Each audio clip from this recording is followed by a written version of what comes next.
लेने वाला नहीं। मोदी जी की सरकार आई, उरी में हमला किया, हमने सर्जिकल स्ट्राइक, पुलवामा में हमला किया, हमने एयर स्ट्राइक करा, और पहलगाम में हमला किया, ऑपरेशन सिंदूर चलाकर पाकिस्तान के घर में घुसकर आतंकवाद। और ये Congress party and Lalu and company parliament में ऑपरेशन सिंदूर का विरोध कर रहे। पूछने आया हूं मिथिलांचल वाले में, मोदी जी ने आतंकवादियों को जवाब देना चाहिए या नहीं देना चाहिए? अरे जोर से बोलो, देना चाहिए या नहीं देना चाहिए? ऑपरेशन सिंदूर करना चाहिए या नहीं करना चाहिए? ये लालू एंड कंपनी को मालूम नहीं है, ये नरेंद्र मोदी की सरकार है, भारतीय जनता पार्टी और एनडीए की सरकार है। यहां पर देश की सुरक्षा के साथ खिलवाड़ करने का किसी को अधिकार नहीं है।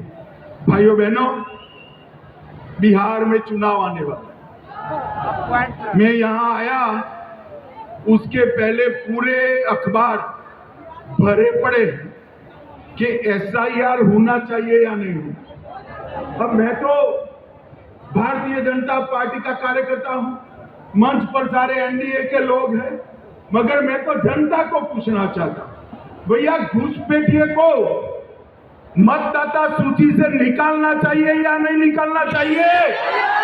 अरे जोर से बोलो, निकालना चाहिए या नहीं निकालना चाहिए? चुनाव आयोग ने एसआईआर करना चाहिए या नहीं करना चाहिए? अरे मुझे बताएं लालू प्रसाद जी, किसको बचाना चाहते हो? आज तक चुनाव आयोग ने जो पहली सूची बाहर करी, आपकी पार्टी ने एक भी ऑब्जेक्शन नहीं लिया, कांग्रेस पार्टी ने एक भी ऑब्जेक्शन नहीं लिया। और आप बचाना किसको चाहते हो? जो बांग्लादेश से आकर मेरे बिहार के युवाओं की नौकरी खा जाते हैं, उनको बचाना चाहते हो? मुझे बताओ मिथिलांचल वालों, एसआईआर मतदाता सूची से घुसपैठियों को निकालना चाहिए या नहीं निकालना चाहिए? स्पष्ट संदेश दीजिए लालू एंड कंपनी को। घुसपैठियों के वोट चाहिए तो बिहार की जनता आपको स्वीकार नहीं करेगी। और भाइयों बहनों, मैं आज राहुल जी को भी कहना चाहता हूं, बंद करिए ये वोट बैंक की राजनीति। मतदाता शुद्धिकरण पहली बार नहीं हो रहा है, आपके परनाना जवाहरलाल नेहरू ने शुरू किया था और अंत में 2003 में हुआ, तब भी कोई लोड नहीं। अब आप चुनाव पे चुनाव हारते जाते हो, इसलिए पहले से ही बिहार चुनाव हारने का एक वजह लोगों को बता रहे। भाइयों बहनों, कल लालू प्रसाद की पार्टी ने एक प्रेस कॉन्फ्रेंस की, अमित शाह आ रहे हैं तो जवाब देकर जाए, मिथिलांचल के लिए क्या कर। भैया जवाब देना चाहिए या नहीं देना चाहिए? जोर से बोलो, देना चाहिए या नहीं देना चाहिए? और जोर से बोलो, देना चाहिए या नहीं देना चाहिए? अरे भाई, मैं तो बनिए का बेटा हूं, आना पाई का हिसाब लेकर आया हूं, ध्यान से सुनना सीतामढ़ी वालों, मोदी जी ने पिछले 6 दौरों में 83,000 करोड़ रुपया हमारे बिहार के विकास के लिए। और मैं मिथिलांचल की बात करता हूं, सीतामढ़ी का नेशनल हाईवे 527 पूरा कंक्रीट का बन रहा है। सीतामढ़ी वालों, 2 साल के बाद नेशनल हाईवे 527 पर विमान भी उतर पाए, ऐसा रोड मोदी जी बना। भाइयों बहनों, 2400 करोड़ से सीतामढ़ी, सुरसन, जयनगर, निर्मली रेलखंड बन रहा है। 474 करोड़ से सीतामढ़ी, जयनगर नरैया रोड का दोहरीकरण हो रहा है। 201 करोड़ से बहार गांव से सीतामढ़ी सुरसंड सड़क का कार्य चल रहा है। 1600 करोड़ से नेशनल हाईवे 31 पर 140 किलोमीटर लंबे खगड़िया पूर्णिया खंड का निर्माण हो रहा है। 1740 करोड़ से कई सारी रेल योजनाएं, जिसमें 1520 करोड़ से झंझारपुर लोखा रेलखंड, Darbhanga bypass railway line, 220 crore से सोना नगर बाईपास रेल लाइन और कोसी रेल मेगा ब्रिज का उद्घाटन करने का काम भी नरेंद्र मोदी जी ने कर दिया। और भाइयों बहनों, दरभंगा रेलवे स्टेशन 1193 करोड़ से नया बन रहा है। 1193 करोड़ से जयनगर, दरभंगा, नरकटियागंज और भिखाना तोरी गेज परिवर्तन हो रहा है। 624 करोड़ से समस्तीपुर दरभंगा का दोहरीकरण हो रहा है। अभी समाप्त नहीं हुआ है, जरा धैर्य रखना। बिहार के 10 स्टेशन, जिसमें दरभंगा आनंद विहार गोमतीनकर, इसकी अमृत एक्सप्रेस भी शामिल है। सीतामढ़ी रेलवे स्टेशन अमृत स्टेशन बन रहा है। सीतामढ़ी से शिवहर नई लाइन 567 करोड़ की हो रही है। 71 करोड़ से मुजफ्फरपुर से सीतामढ़ी रेलखंड बन रहा है। 1465 करोड़ से मुजफ्फरपुर सुगौली दोहरीकरण हो रहा है। मुजफ्फरपुर रेलवे स्टेशन पर एक नया टर्मिनल बन रहा है। मधुबनी और सहरसा रेलवे स्टेशन बन रहे हैं। 2113 करोड़ से सिकरी, लोकाहा, बाजार निर्मली एवं सहरसा फॉरबसगंज गेज परिवर्तन हो रहा है। रेलवे दरभंगा एयरपोर्ट के लिए नई सिविल एन्क्लेव का शिलान्यास किया गया है। 522 करोड़ रुपया मत्स्य संपदा के लिए लिया गया है।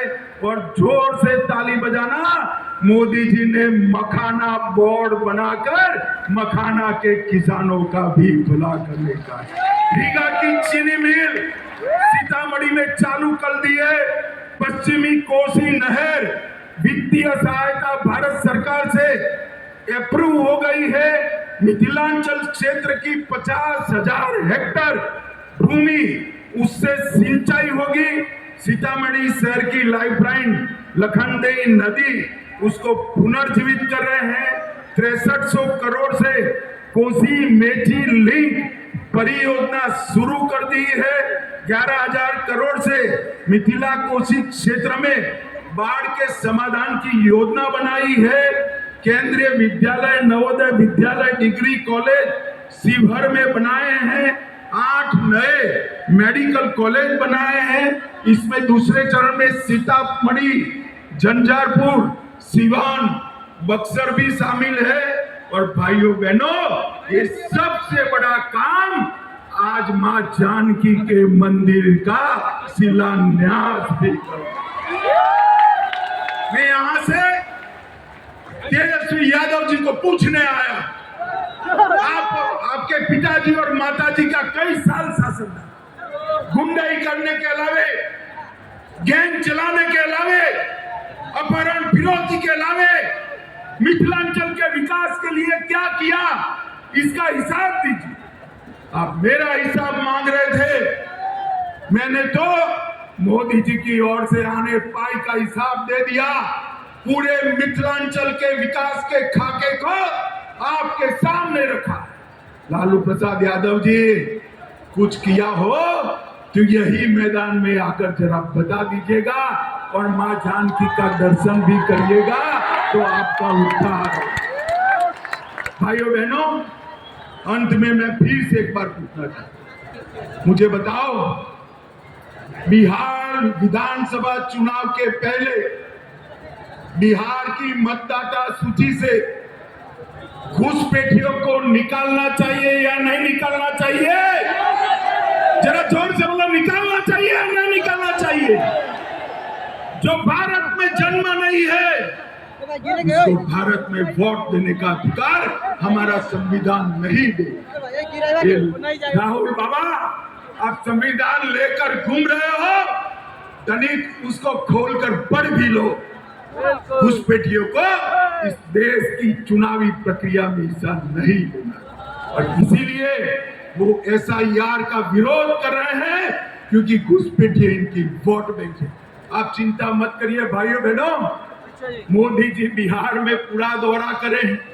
मैं भी संगठन की मीटिंगें कर रहा हूं, मुझे स्पष्ट दिखाई पड़ रहा है कि यहाँ पर आने वाले दिनों में पूर्ण बहुमत के साथ NDA की सरकार बनने वाली है।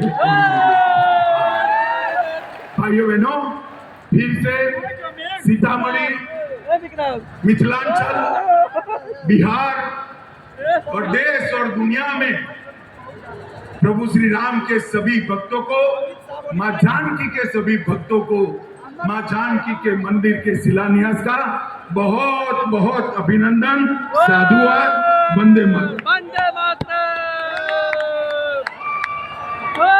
सौगंध हमें इस मिट्टी की, हम देश नहीं झुकने देंगे। एक बार पुनः जोरदार करतल ध्वनि से धन्यवाद करें देश के यशस्वी गृह एवं सहकारिता मंत्री का, हाथ ऊपर उठाकर जिनका हर शब्द राष्ट्र सर्वोपरि का उद्घोष है, जिनका हर प्रयास नए सशक्त भारत का जय घोष है। बहुत बहुत आभार मान्यवर।